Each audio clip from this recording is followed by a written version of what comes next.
एक गांव में 3 सहेलियां रहती थीं, जो किसी की चुगली करने में कोई कसर नहीं छोड़ती थीं।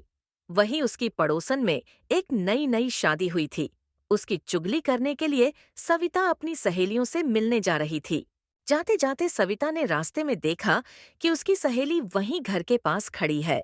तभी सविता बोली। अरे सुनो सुनो, कल रात की बात बतानी थी। रामू काका के घर की बहू को देखा, कितनी नई साड़ी पहनी थी, चमचमाती। तभी सुनीता बोली, हाँ मैंने भी देखा, पर सुना है कि साड़ी शहर से मंगवाई थी, उसका भाई लाया था। आजकल शहर वाली चीजों का बड़ा शौक हो गया है गांव में भी। साड़ी वाड़ी छोड़ो दीदी, ये बताओ बारिश कब आएगी?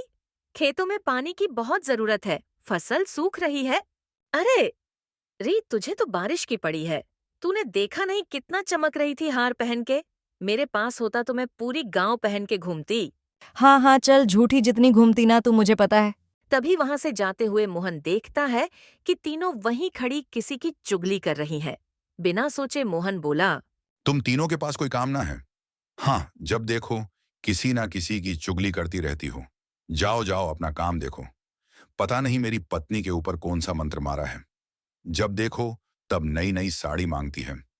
मैं तो तुम तीनों को अपने घर के अंदर भी ना आने दूं।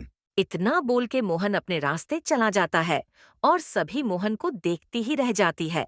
फिर वह सभी मोहन की बात सुन के अपने घर की ओर चल दिए।